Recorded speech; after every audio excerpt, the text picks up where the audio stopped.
students see the application of the provisions of the Indian Partnership Act 1932 in the absence of partnership deed. இந்த partnership டீடை follow பண்ணல, கம்பெனியில் follow பண்ணல அப்படின்னா என்ன நடக்குங்கிறத பாருங்கள். ஃபர்ஸ்ட் ஒன், கம்பெனியில் இருக்கிற பார்ட்னருக்கு சேலரி கொடுக்க மாட்டாங்க. செக்ஷன் என்ன செக்ஷன்? செக்ஷன் 13A ஆஸ்பெக்ட்க்கு அவங்களுக்கு சேலரி கிடையாது. நெக்ஸ்ட்டு பார்த்தோன்னா ப்ராஃபிட் ஷேரிங் ரேஷியோ அவங்களுக்கு அண்ட் லாஸும் 4 பார்ட்னர் இருக்காங்க அப்படின்னா 4 பார்ட்னருக்கு ஈக்குவலாக தான் அவங்களுடைய ஷேர்ஸை ஷேர் பண்ணுவாங்க. இப்போ ஒரு பார்ட்னர் வந்து அதிகமாக அவங்க கேபிட்டல் போட்டிருக்காங்க, செகண்ட் ஒன் பார்ட்னர் அவங்களுடைய கேபிட்டல் கம்மியாக தான் போட்டிருக்காங்கனாலும் பட் அவங்க ப்ராஃபிட் அண்ட் லாஸ்ன்னு பார்க்கும்போது ஈக்குவலாக தான் இருக்கும் செக்ஷன் 13B ஆஸ்பெக்ட்க்கு. தேர்ட் பார்த்திங்கன்னா இன்ட்ரெஸ்ட் ஆன் கேபிட்டல், அவங்களுக்கு எந்த ஒரு இன்ட்ரெஸ்ட்டும் கிடையாது, அவங்களுடைய கேபிட்டலுக்கு எந்த ஒரு நோ இன்ட்ரெஸ்ட் இஸ் அலவுட் அந்த கேபிட்டல். இந்த கேபிட்டலில் அவங்களுக்கு எந்த ஒரு இன்ட்ரெஸ்ட்டும் தர மாட்டாங்க பார்ட்னர்ஷிப் டீடை மெயின்டைன் பண்ணல, ஃபாலோ பண்ணல அப்படின்னா. நெக்ஸ்ட்டு பார்த்தோன்னா interest on loans advanced by partners to the firm. இந்த ஒரு கம்பெனியில் பார்ட்னர்ஸ் தான் அவங்களுடைய கேபிட்டல் தாண்டி அமௌண்ட்டை கொடுக்குறாங்க, பிஸ்னஸ் பர்பஸ்க்காக அமௌண்ட்டை கொடுக்குறாங்க அப்படின்னா அவங்களுக்கு இன்ட்ரெஸ்ட்டு ப்ரொவைட் பண்ணுவாங்க. மினிமம் 6% தான் அவங்களுக்கு இன்ட்ரெஸ்ட்டாக கொடுக்கணும், அதுக்கு மேலே இன்ட்ரெஸ்ட் கொடுக்க மாட்டாங்க section 13B ஆஸ்பெக்ட்க்கு.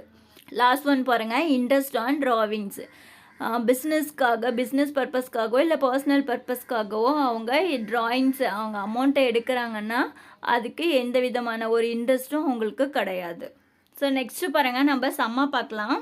Illustration first sum. ABC and D are partners in a firm. ஒரு ஃபார்மில் ஏபிசிடிங்கிற 4 பார்ட்னர்ஷிப் இருக்காங்க. There is no partnership deed. இந்த ஃபார்மில் பார்ட்னர்ஷிப் டீடை அவங்க மெயின்டைன் பண்ணல, ஃபாலோ பண்ணல. How will you deal with the following? இதை எப்படி டீல் பண்ணுவீங்கன்னு சொல்லிட்டு கேட்குறாங்க. பாருங்கள், first one, A has contributed maximum capital. ஏங்கிறவர் தான் இங்கே இந்த ஃபார்மில் இந்த கம்பெனியில் அதிகமான கேபிட்டல் இன்வெஸ்ட்மெண்ட் பண்ணியிருக்காரு. Demands interest on capital at 12% per annum. So அவர் தான் அதிகமான இன்வெஸ்ட்மெண்ட் பண்ணியிருக்கிறதுனால அவர் 12% கேட்குறாரு கேபிட்டல் ப்ராஃபிட் அண்ட் லாஸை. ஸோ என்ன பண்ணுவாங்க, யார் அதிகமாக கொடுத்துருந்தாலும் கம்மியாக கொடுத்துருந்தாலும் 4 பேர்த்துக்குமே ஈக்குவல் ப்ராஃபிட் அண்ட் ஷேர் தான் இந்த பார்ட்னர்ஷிப் டீம் ஆஸ்பெக்ட்க்கு, இல்லையா? ஸோ ஃபஸ்ட் ஒனுக்கு நோ இன்ட்ரெஸ்ட் அண்ட் சார்ஜபிள் கொடுக்க மாட்டாங்க. செகண்ட் ஒன் பாருங்கள், B has withdraw ₹1000 per month. மாதம் பிங்கிறவர் இந்த கம்பெனிலேருந்து 1000 ரூபாய் எடுத்துக்கிறாரு. Other partner ask B to pay interest on drawings at 10% per annum to the firm. அதனால் அடுத்து கேட்குறாங்க, பி வந்து அவங்க கம்பெனிலேருந்து மாதம் 1000 எடுத்துக்கிறாரு. ஸோ அதனால் அவங்க இன்ட்ரெஸ்ட் கொடுக்கணும் அப்படின்னு சொல்லிட்டு சொல்கிறாரு. அதுக்கு பிங்கிறவர் அக்ரி பண்ணிக்க மாட்டேங்கிறாரு. எவ்வளோ?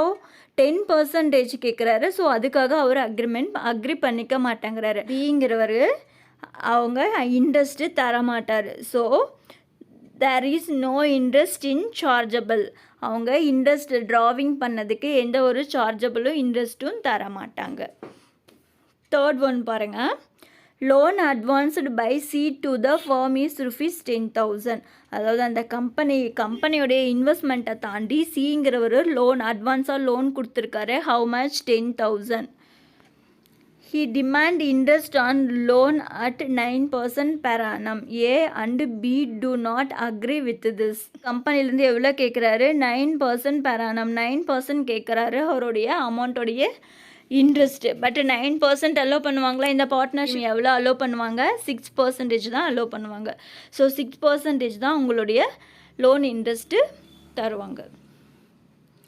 நெக்ஸ்ட்டு ஃபோர்த் ஒன் பாருங்கள், D demand salary at the rate of how much? 5,000 per month. As he spend full time for the business. full time businessல ஒர்க் பண்ணுறாரு, ஃபுல்லாக ஸ்பெண்ட் பண்ணுறாரு. பட் அதுக்காக டிங்கிறவர் எக்ஸ்ட்ரா சேலரி கேட்குறாரு. எவ்வளோ? 5,000. அவருக்கு சேலரியும் கிடையாது. இந்த பார்ட்னர்ஷிப் டீம் ஆஸ்பெக்ட்க்கு அவங்களுக்கு சேலரியும் கிடையாது, எக்ஸ்ட்ரா சேலரி ரிமுனரைசேஷனும் எதுவுமே கிடையாது, இல்லையா? So fourth one is A no salary no remuneration. Fifth one பாருங்கள், A demand the profit to be shared in the capital ratio.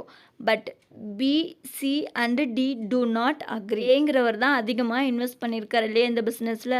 So அதனால் அவர் எனக்கு அதிகமான ப்ராஃபிட் வேணும் அப்படின்னு கேட்குறாங்க. பட் இங்கே பிசிடிங்கிறதெல்லாம் அக்ரி பண்ண மாட்டேங்கிறாங்க. ஏன்னா இந்த பார்ட்னர்ஷிப் டீம் ஆஸ்பெக்ட்க்கு என்ன எவ்வளோ இன்வெஸ்ட்மெண்ட் பண்ணியிருந்தாலும் சரி 4 பேர்த்துக்கும் ஈக்குவல் ப்ரிஃபரன்ஸ் தான், ஈக்குவல் ஷேர் தான் ப்ராஃபிட் அண்ட் லாஸ் இல்லையா. புக்கில் கொடுத்துருக்காங்க. இது என்னங்கிறத நீங்கள் ஒன்ஸ் ரீட் பண்ணுங்கள், உங்களுக்கு கிளியராக அண்டர்ஸ்டாண்ட்.